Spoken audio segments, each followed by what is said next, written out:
Welcome to Book Banter with me, your host, Dianne Burkhart. I hope you will join me every Wednesday as we explore all things to do with, well, books. Let's get on with our show today. Hello, my happy people. Today is November 29th, 2023, and I hope you all had a wonderful Thanksgiving holiday, if you celebrate that one. We are actually in the United States right now celebrating with my family, and I am pre-recording all of this weeks in advance because we just want to spend the holidays relaxing and enjoying spending time with our family. Today we have an incredible guest for you. I am talking with Faith Kramer, who is the author of 52 Shabbats, Friday Night Dinners Inspired by a Global Jewish Kitchen. And I can tell you, we've already tried one of her recipes, absolutely loved it, and you're going to love what she has to say. We actually had so much fun talking, I ended up recording about 2.5 hours of conversation because we just kept going. It was so much fun. But yeah, I did manage to pull it down to a size that I could broadcast.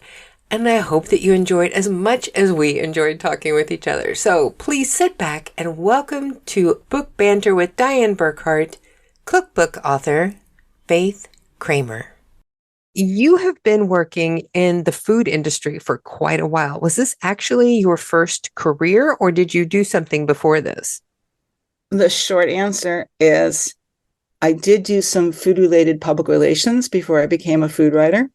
But really, my fascination with food came from when I was a child, and my mother was a fearless cook. She didn't exactly teach me to cook, but she was just fearless. Her mother was the one that we used to joke that her brisket only had flavor when she burnt the onions. So I think she was just determined to be a good cook and try new things and do international cooking. And that's the environment I grew up with.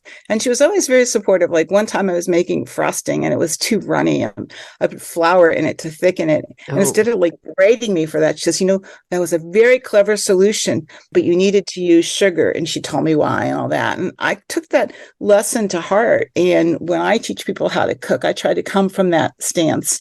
So she had a real big influence on my food. And then we lived about an hour outside New York City. So we were always in Little Italy and Chinatown and the Lower East Side, just different international enclaves and eating the food, trying the food, experimenting with the food. And I went to college in Manhattan at New York University. And again, I studied journalism, so the writing was there. And but again, I was very food obsessed. I remember I had an illegal hot plate in my dorm room. It was 2 burners. It had the controls were literally on and off. Wow. I don't know what to buy with that. You could have just plugged it in and out. And I remember the first really complicated thing I made there. I got the Sunday New York Times Magazine. I tracked this recipe down once. I should find it again. And it made this mushroom dish in a white cream sauce. And I went to this fabulous Italian market that's not there anymore. And I bought the mushrooms and I told them what I was doing and they were very impressed. And they helped me pick out the mushrooms and gave me tips and advice. And I went back on my hot plate. Now, remember, they had 2 controls, on and off, and the cheapest imaginable pot. I made this phenomenal dish of this mushrooms and cream sauce with some seasoning. I don't remember what it was. And I was just hooked on the magic, the alchemy of cooking. And that all just kind of lined up with me. When I started thinking about having some kind of freelance writing career, I was cooking. I was keeping notes on the recipes I was developing. My family was very proud of my cooking. A lot of people find themselves in that position. And what made me go from just a good home cook that enjoyed it, enjoyed food shopping, enjoyed creating it, was the technology came along, blogging came along, and suddenly I could have essentially my own food magazine. And I was just thrilled with that. And then I had a mentor, Dianne Jacobs of Will Write for Food. I took some classes from her. I bought her book. She became a family friend. And she really just taught me what I needed to know about how to be a food writer. And I just started going for it. Did you ever go to culinary school or did you do these individual classes with your friend? I did a number of food writing classes. But I do take cooking classes all around the world, wherever I am, whenever I can. I give international cooking lessons when I can here, mostly focusing on international Jewish food, but not necessarily. I do a mean pay class, but I don't do it for money. I donate it to silent auctions and things like that. It's a little bit of a testing ground for me. If I can have people understand at a group setting what I want them to do, it helps me reinforce my recipe writing. But here in the San Francisco Bay Area, I took a series of Home Chef was the appellation the provider gave the course. And basically it was more like French technique, but from the basics, knife work through sauces, through braising, frying, roasting, all the different techniques. So I felt like it's not a professional level class, but I covered a lot of the basics that as a recipe writer, you need to know in order to understand the techniques you're writing about. Well, and I don't think people realize how difficult some sauces actually are. People think, okay, you're making like a gravy. It's not that hard. It's like, actually, some of them are very tricky to get them right. To be honest, some of these fancy sauces I haven't made since I learned how to make them because they're just not part of what I do. My flavor palette is a little bit more North African, Middle Eastern. My personal preference is a lot of Asian food, Indian food. So I write about a lot of Eastern European food because of the large Jewish population that once existed there and created the foods that they've morphed and changed. But those are the Jewish foods most people think of when they think of a Jewish food in America. When did you start traveling so extensively? Because your Instagram page is like a map of the world. Well, I grew up in a family that liked to travel. I had no money and 3 kids and packed us all in the station wagon, sometimes with a cat in a litter box. That was special. And we just drove all over the East Coast and the Midwest, however far we could get on whatever money my parents had and the 2 weeks vacation my dad had. So I was always interested in travel from that. I think that a lot of my love of historical fiction comes from those travels. Yeah, because we would go to Williamsburg and we go to Barrington, we go to Deerfield, we'd go to all these places that were historic villages or recreations of historic villages. And it made me imagine the past. I'm like, I'm very, very interested in history. I think that eventually ended up with my love of food history, which eventually led me to delving into why do we eat this food at this holiday? Jewish food can be so symbolic, and I need to try to trace it back and why and the community and where did it come from and how did this flatbread, for example, travel from here to here to here to here? I like to say every recipe has a story behind it, and that story is not just about the people who created the recipe, but it's about their economics, their geography, their migration patterns, and the politics that infuses their world and more. For example, why is Polish Jewish food considered sweeter than, say, Lithuanian or other Eastern European Jewish food? There's something actually called the gefilte fish line. And below that line or south of that line, you have food that might be more peppery, but it definitely isn't as sweet. And you could talk a little bit about the influence of the Ottoman Empire in parts of Eastern Europe. But above that line, there's a couple of things that happened. One was Jews were very restricted in their occupations. And one of the things they could do is they could farm. And sugar beets were introduced in Poland. And by the 18th century, were a big economic driving engine with processing and selling the sugar. So I like to think that sugar was just more readily available in people's taste buds because they had the sugar beet sugar as opposed to having to import cane sugar from somewhere. So it made it more accessible. So they combine the carp and the sugar and you have the sweet gefilte fish and it's above the gefilte fish line. Below the gefilte fish line, you have one that might be peppier or just not as sweetened. And this carries on to today where people have a preference for sweeter or less sweet gefilte fish. And you'll see it in the jars in the store. You'll see some labeled sweet. And trust me, it is sweet. We know the one thing that I absolutely just loved about your cookbook is there is so much information in here about Jewish tradition and the reasons behind why you're doing what you're doing. There's so much more information in this than just the recipes. It's just so well done. I was so impressed. I was reading through a lot of this today, just again, because it's fascinating. Thank you. At one point, my husband said to me, I couldn't have written this book a dozen years ago when I first came up with the idea. And that's because I didn't have that depth of knowledge or know where to find the resources. And it was a passion project. People tell me they buy the book for the stories and the essays and the traditions that I describe and the ingredients that I tell them how to use. And then they stay for the recipes and they're thrilled, or they buy for the recipes and they're pleasantly surprised by the written material that's wrapped around it, through it, in it. And I also talk a little bit about my travels and how that influenced my cooking as well. One of the things that I love about the way that your book is laid out is that you have it by seasons. Because when I was living in the United States, it wasn't that big of a deal because you could pretty much find anything any time of the year because things were brought in from other places. Where we live now in Germany, it's much more seasonal. Well, the seasonal happened because I give a lot of background on the holidays and the Jewish calendar. The Jewish is a lunar solar calendar, so it doesn't line up. That's why when people say Hanukkah's late or Passover's early, it always happens the same time. It's like the portals between the Jewish calendar and the Gregorian calendar don't line up the same every time. So it's a little bit like time travel. So the season concept came because I wanted to tell people the context of the food. If it's a spring season, I'm going to be writing about the holidays and the months that happen in those and why those symbolic foods might be for those months.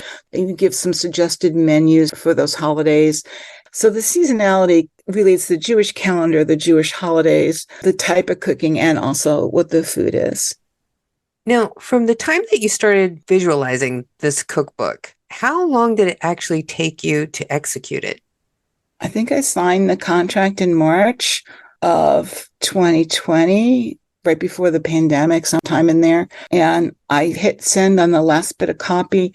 I think it was late December, maybe December 17th, something like that, 2020. So that's pretty fast. And that includes the photos. Then when I hit send on that last bit of copy, there were revisions from the developmental editor. Then there were revisions from the copy editor. And there were some issues with some of the copy editing, so we had to do things again. And then all that kind of procedural stuff you need to do, then the graphic design work and the proofing. And then, of course, the shipping delay because of COVID. It was just supposed to be published before Hanukkah in November of 2021, which is a very quick timeline because of the shipping delays. The book was, I want to say, almost 6 weeks hanging out off the coast of Long Beach. We ended up having to push the publication date to December 14th, 2021. And the book's first printing sold out in a month. Oh, wow. That's fantastic. Yeah. And we did a second printing, and now we're in our third printing. Now, did you do all of the recipe testing yourself, or did you have a team to help you with some of this?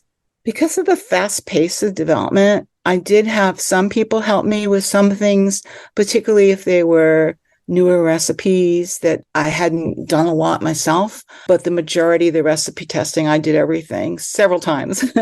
But there were a few things I got some notes on from other people. For example, in the recipe for the strudel with mushrooms and brie in it, I found the recipe testers were complaining that the phyllo dough was too soggy. And I realized they were putting too much oil on the phyllo dough. So I changed the direction to say just lightly oil it, because some people, if they're oiling something, a little is good, a lot is better. Yeah. And that seemed to take care of that problem. But the first time I tested that, there's this wonderful recipe I love in the book called a baked falafel crust pizza. And it's served with fresh herbs and feta cheese and drizzled with all these great sauces. Some purchased, some you make yourself, like the tahini sauce. And it's just a great, great recipe. And I always made it at home on a regular round pizza pan. And it always came off the pan great. And then I decided to try it in a different kind of pan, thinking that everybody had a pizza pan. And I realized how it stuck. So I changed the direction so anybody, anywhere, hopefully could have success with the recipe. Well, and I can tell you, that was the first recipe that my husband and I tried out of your cookbook was the falafel pizza. And I cooked it on a pizza stone in the oven, and it came out perfect. Oh, that's great. That's good to hear. It was interesting because I've been in a newspaper format for a very long time, and I have a set number of words per column, depending on the layout. And they don't give me a continuation on another page.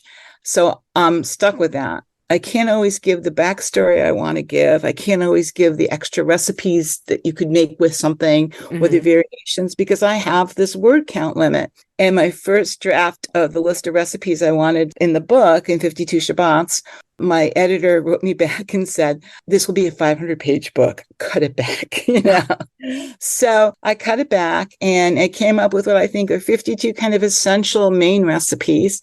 And most of them are main courses. Some are side dishes or can be used as an appetizer as well. And I have a menu for each one. Here's what you can have as a starter with this main, and here's what your side dish might be, and here might be a good accompaniment. Here's a suggested dessert. And that's something that you used to see more of in cookbooks when I was younger. And I just always really loved that, especially when I was exploring a new cuisine, because I didn't necessarily know how things work together. And I have to admit, there's also a few recipes in here that I was really surprised by. Like the falafel pizza was one that I never even thought about. I mean, that was so innovative. I loved it. I loved the flavors. But I was surprised to find a tamale recipe in here. It's got a good story. Well, I like to tell stories about things because I think that it connects us on a very human level and helps prove what I'm trying to say better than sticking my finger in their face and lecturing them.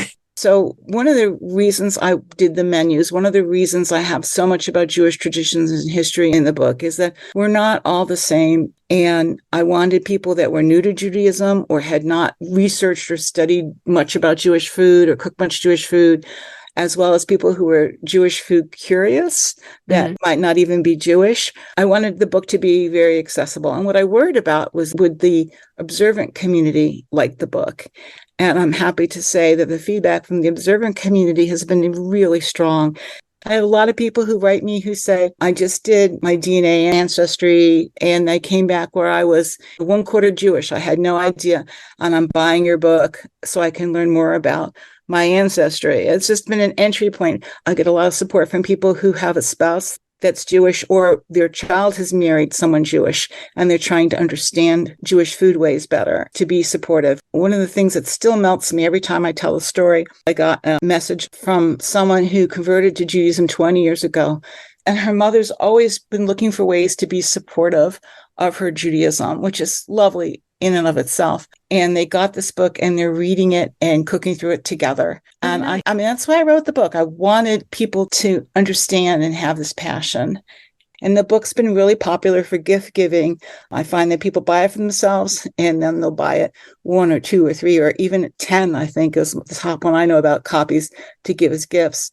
And I've seen it where they buy as a gift and they look through it for themselves. And then they end up buying another copy after they give it away. So that really just, as an author, just makes me so happy. Well, and one thing that's really nice about this too, for me, we have a little bit of a problem whenever we're trying to figure out menus here because my husband eats meat. I do not. So sometimes it's hard for us to come up with really good, hearty dishes that are good for both of us, that has like an easy change that we can adapt for me and still let him have the menu that he wants too. And there are so many things in your cookbook that fit perfectly that we can do this together.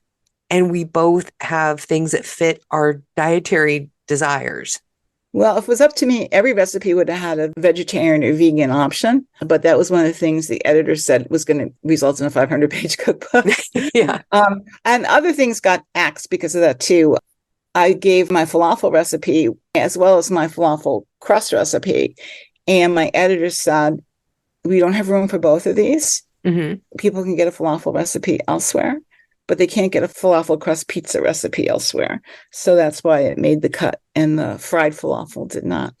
But thank you. Those are very good words. I think so many people now are trying to eat low on the food chain, at least part of the time. And I'm just home from Europe. So I know your food prices have gone through the roof as our food prices here have. So I'm already thinking of a series of kind of economical recipes that give a lot of flavor and pack a lot of punch.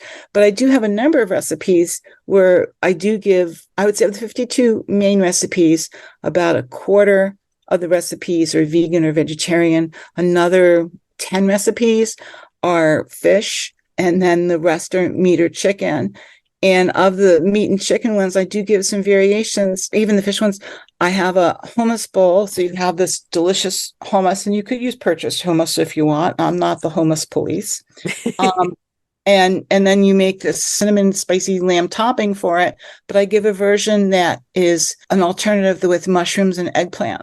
So you can switch that up. I have a spicy North African fish dish and a tomato sauce. It's got a lot of spice to it. And I gave a tofu version for people who don't want to eat the fish. And nice. I do that throughout the book.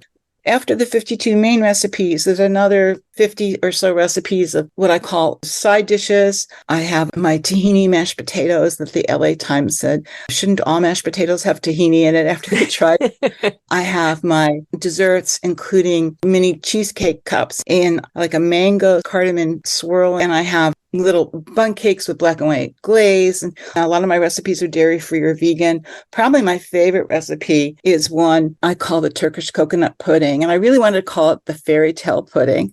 And it's usually a dairy pudding, but I make it with coconut milk, so it's totally vegan.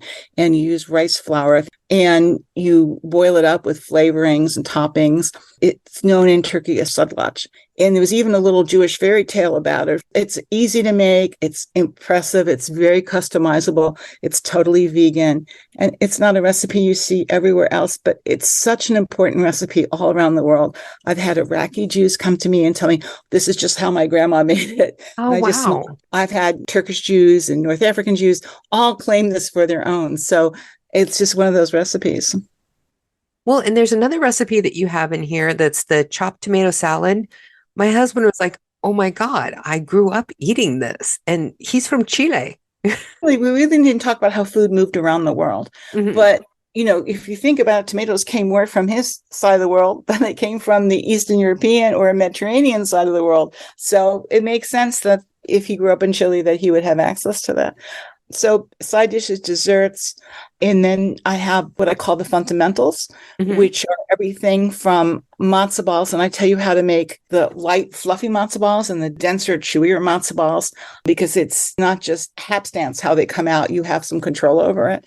And families have strong preferences formed early and kept fierce. So, you know, you have to make the right kind of matzo ball. And chicken soup, vegetable soup, and then a whole range of different things. I make a matzah cracker. I make the challah, and I have a vegan challah variation as well as all the sauces. Some of them you can buy commercially, like the pomegranate molasses, but others really aren't available commercially, and it's important to know how to make. Now, this is the part of the show where we like to try and do 5 quick questions that never turn out to be quick, but we still keep doing it anyway because I refuse to give up.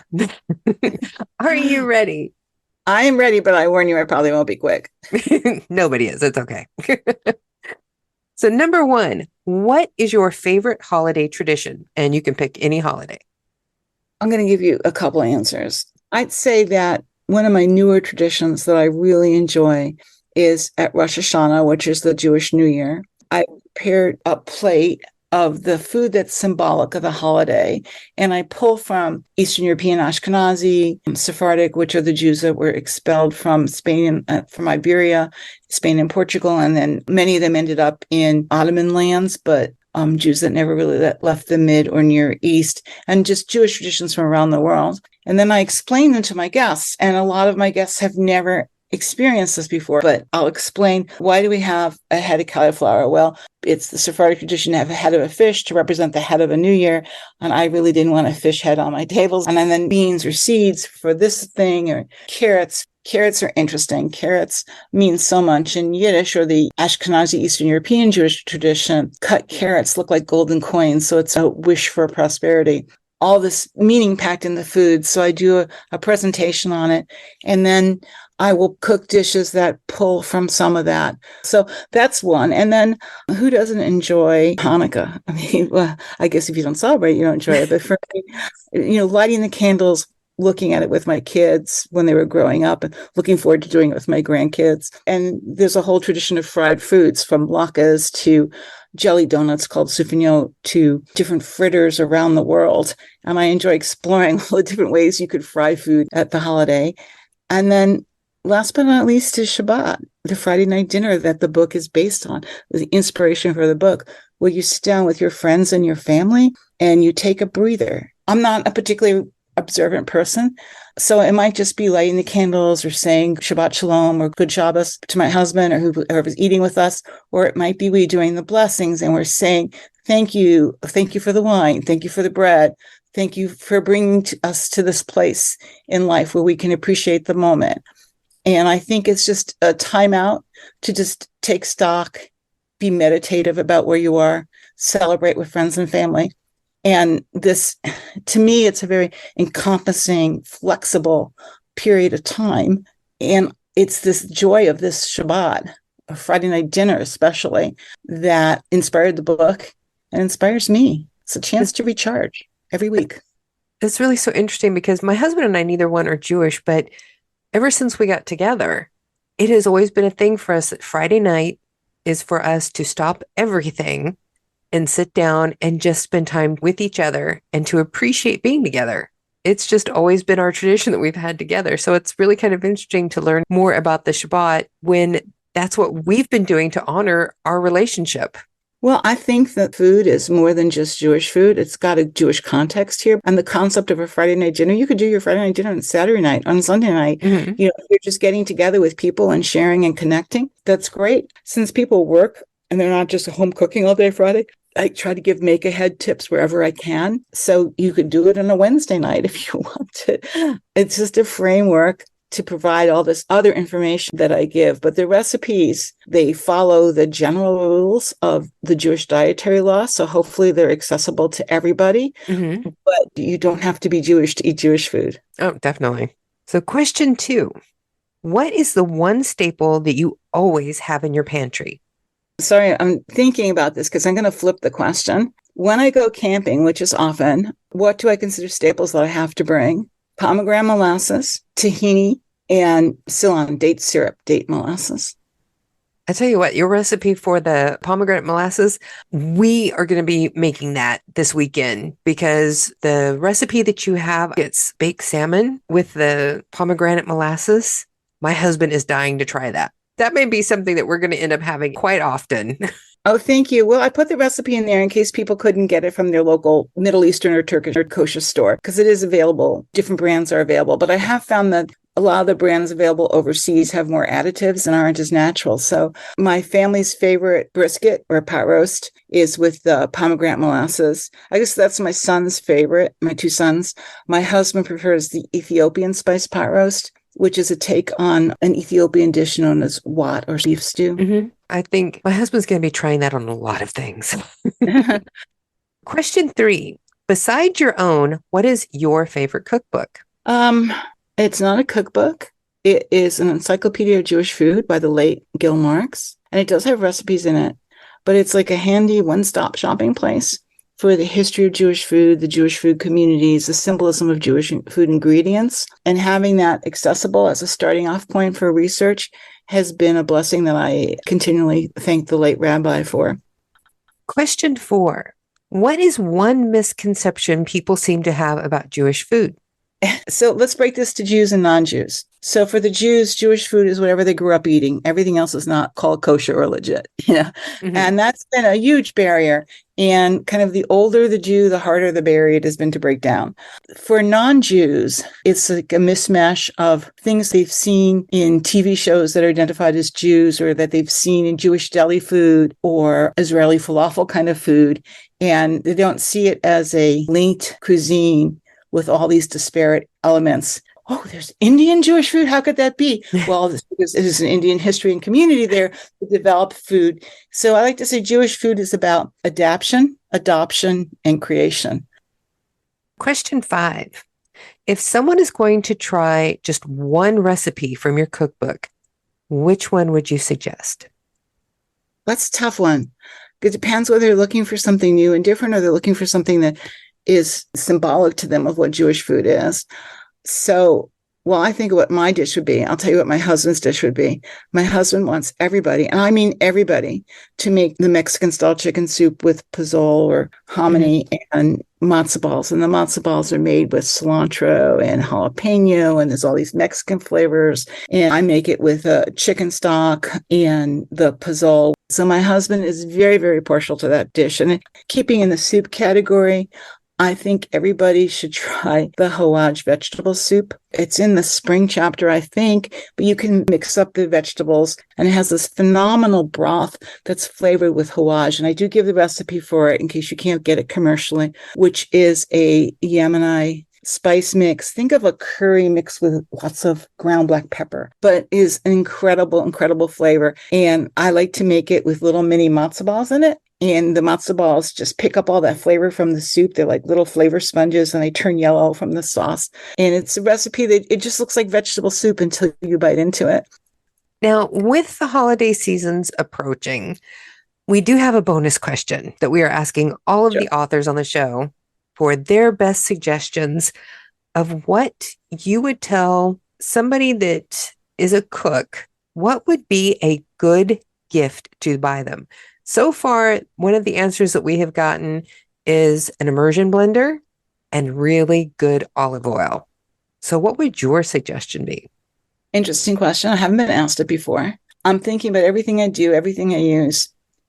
I would say the basics. And for me, the basics are good measuring spoons, good measuring cups, a good liquid measure cup, because a dry cup is not the same. And then a scale. Yes. And an instant read thermometer, because it gives you x-ray vision. You know, how do I know if my challah is done, right? Everyone says, oh, you tap the bottom, you look this, you like that. I stick the instant read thermometer in a discrete place, 190 degrees Fahrenheit. Boom, I know I'm ready. I can take it out. So that's what I would say in terms of equipment. Sometimes when I give a gift or I donate the book for a silent auction, I package it with some of the sauces.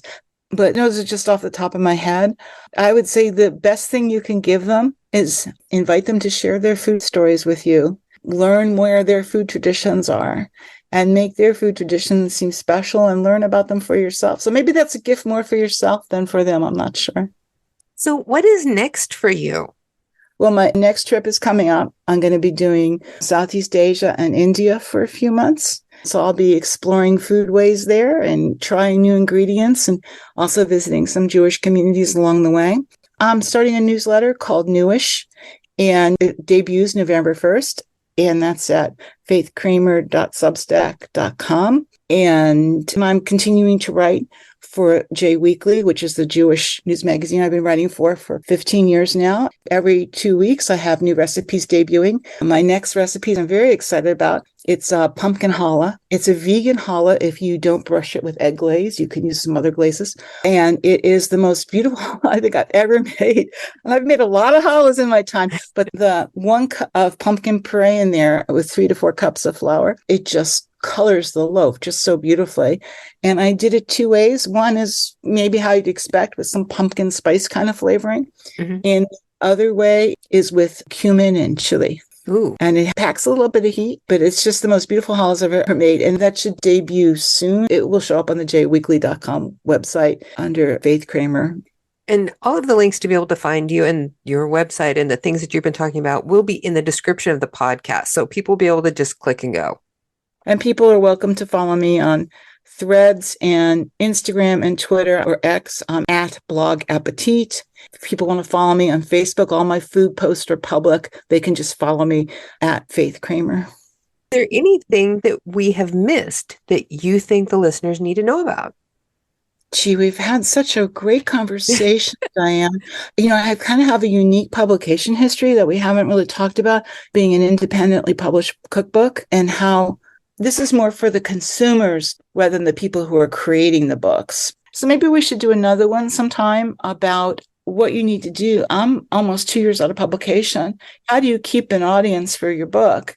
And I'm not the most organized at doing it, but I'm certainly one of the more persistent people. Mm-hmm. It makes a huge difference in your sales.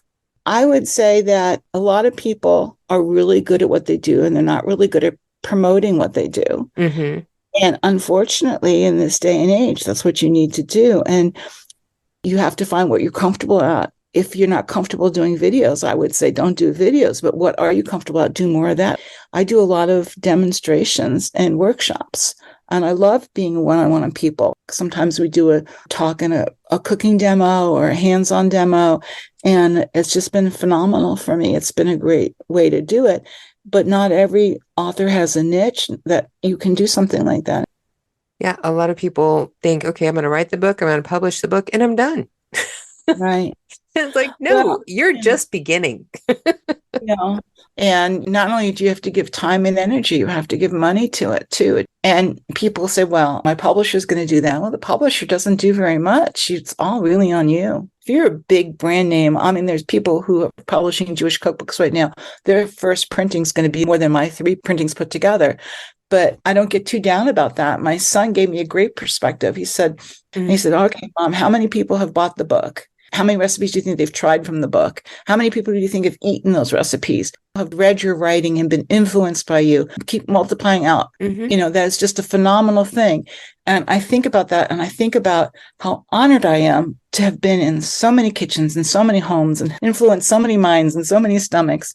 And it's just the best high. And we started the conversation where you told me how you started making some of these recipes and you made the falafel crust pizza. And it just made me so happy knowing that I had touched you that way and we had that connection through the food. Well, and not even that. I mean, my husband and I both loved it so much. It is now something that we have planned that we're going to be making once a month because we loved it that much. Yeah.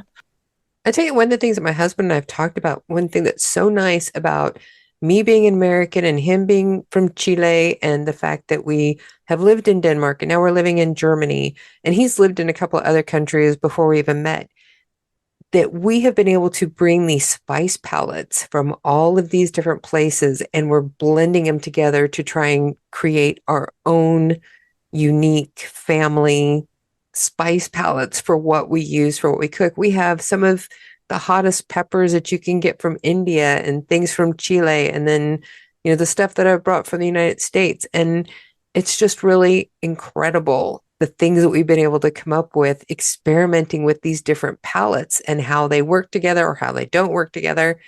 And it's just so much fun. It's really interesting to try and create something new for us, for our family.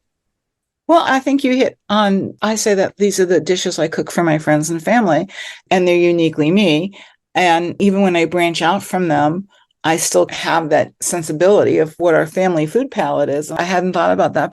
I have a family season mix. It's not in the book, but I will share it with Book Banter and everybody here.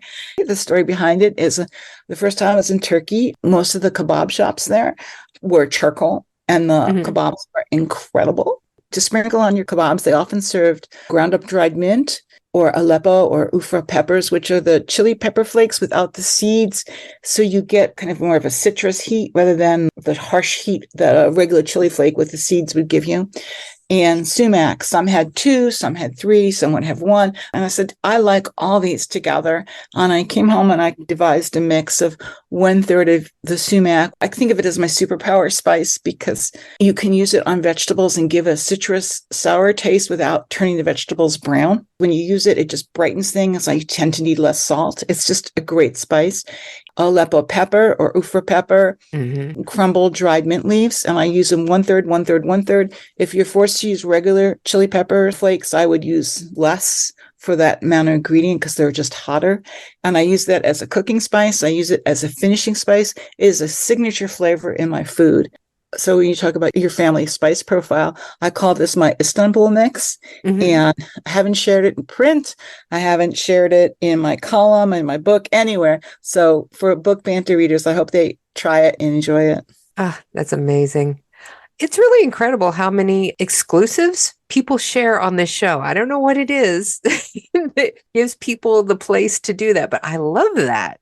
I think it's because Book Banter is more of a conversation and we're going back and forth and you're sharing parts of your life. I listened to the episode you recorded the day after your birthday, and that was like a lot about your life. But in our conversation, you share a lot about your life and it makes people want to respond. It's one of the most pleasant interviews I've had in a very long time. So thank you.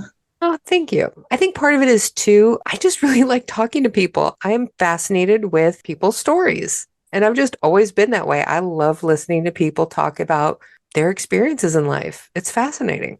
I understand that because I want to know the story behind the recipe. Why do you eat this? How did your mother come up with this recipe? Because it's fascinating to me. And you've got a much broader focus than I do. I'm just focused on the food, but I want my food to tell a story. But food is just so important to culture. It really tells a story within itself about what was available in that region when it was created, what could people afford at the time that they were coming up with these recipes. Whenever you have wars and things in places and you have tariffs and people stop doing imports and exports, what do you do when you don't have the ingredients that you normally have? How do you adapt to adjust to your new landscape? So there is so much in food. Let's talk about the Iraqi Jews. They moved to India and they became known as the Baghdadi Jews. And they had to develop their own recipes from Iraq. There were no food imports at the time. So food started to change because these recipes had to change to the available resources. Mm-hmm. So then you take those same Iraqi Jews that have become accustomed to living in India and India foodways, and then you move them to Shanghai, and there's still remnants of their life in Shanghai there. And then how did the food change again? Well, I have a friend who comes from that community. Her parents came from that community, and they added fresh water chestnuts to their stew because that's what was available. Or they changed their kibbeh, which are the meat stuffed dumplings that might have had bulgur in it, to use rice flour or whatever they did. So when food wasn't available, they made do. And so they were always adapting and making do. And sometimes these recipes survive in their altered form. But I was saying before that Jewish food around the world is about adaptation, adoption, and sometimes creation. And I never would have really understood that to the level that I do now if I hadn't married my husband from another country and then moved to a third country. Yeah. Because, I brought all my recipes with me that I grew up with. And it's like just trying to find okra here. Fresh okra was almost impossible. We finally found it at an Asian market and at a Turkish market that's in our neighborhood. Yeah. But I couldn't even find okra seeds at the garden center so that I could grow my own. And I'm like, okay, I have like these gumbo recipes that I want to make that have a lot of okra in it, but I can't find that. What do I do? Uh-huh. And so we had to start improvising for some of these things. And it was the same thing with my husband. It's like, so we have these completely different food palettes that we're beginning from and trying to figure out how to do them here with what's available. And it's just created some very innovative dishes that we have had to come up with. And we're just creating our own family traditions. And now it makes so much more sense for me seeing something like your cookbook and the way that you talk about how these things develop. I've lived it. I understand it now. Well, it's interesting. What you did on an individual scale is that waves of immigrants have had to do on a giant scale. When the Vietnamese immigrants first came here by the boatload after the fall of Vietnam, as a group, they faced all the same kind of food disruption and had to find other things in the diaspora that would work for them. What's different about the Jewish experience with this is that it's been happening for millennia. The food has a structure that is needed either because of symbolism or dietary laws that forced change. And some groups have been moved over the centuries multiple times. All the way along, they're collecting recipes and adapting recipes, adopting recipes, creating recipes. So you have this tradition, and it's like a footprint of a people through their stomach. Yeah, that's amazing. It's like so much history in the menu. Yes. Well said. I'm so much history in the menu. I am writing that down right now, Diane. I cannot thank you enough. This has been absolutely educational and fun. It's like you Thank are you just so much. delightful to talk to. This has been one of my favorite interviews ever. I'm really enjoying myself. I'm really enjoying telling my stories. Every time I tell a story, I think of 5 other stories I could tell you. And I mean, the stories I have, just a fraction of which are in the book, so I have a lot more stories to tell. And I'm so happy to tell them. And I'm grateful to jweekly.com for giving me access. I also now write for Times of Israel blogs. I share some of my stories there. And I do some freelance writing elsewhere. And it's just a delight to be sharing it with Book Banter now. And what are you going to be sharing with your new newsletter that you'll be doing? So I'm aiming for a November 1st start date. It's going to be accessible through faithkramer.substack.com. So that's Faith, Faith, Kramer, Kramer, .substack.com, and it's called Newish. And I'm still playing with the subtitle right now. It's Global Flavors for Today's Kitchen. It's going to focus on flavor. It's going to focus on meals I make for my friends and family.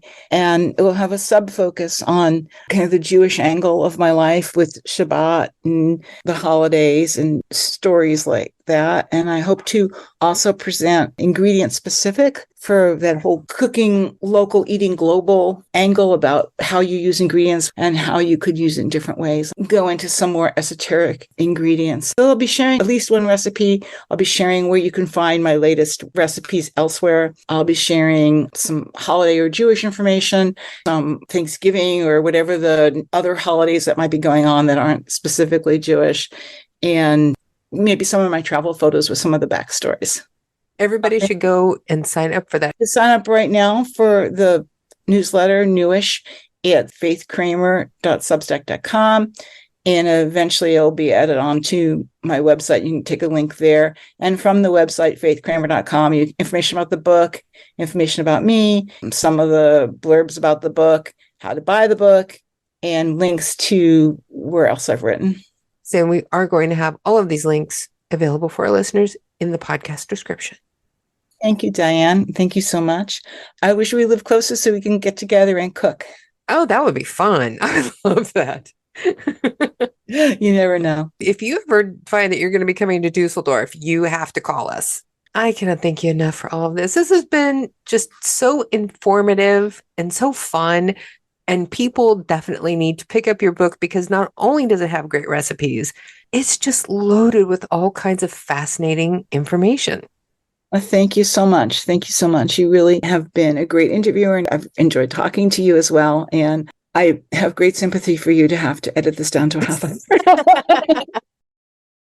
So there you have it, my interview with the incredible Faith Kramer.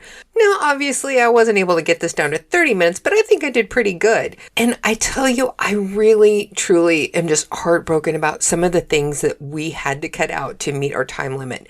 You need to go and check out her website and check out her book. With Hanukkah not too far away, now is the perfect time to go and order her cookbook, and it will arrive in plenty of time for you to check out some of her recipes for the holidays.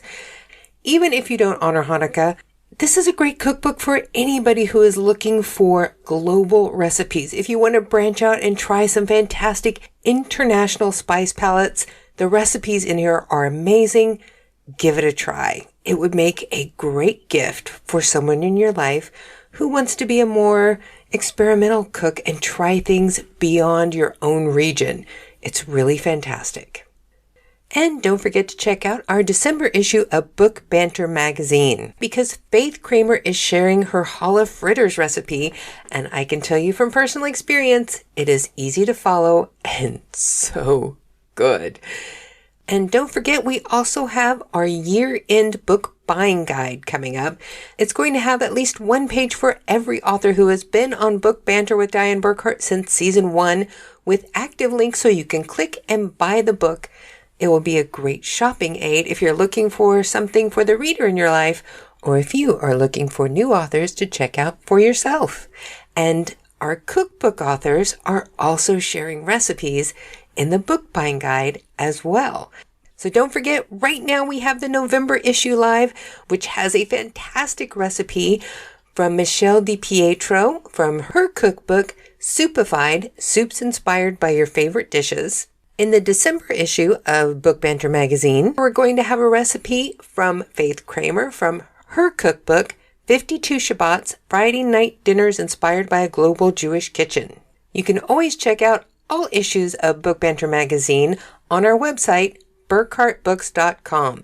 And as always, you can find the link to the magazine in the description of this podcast.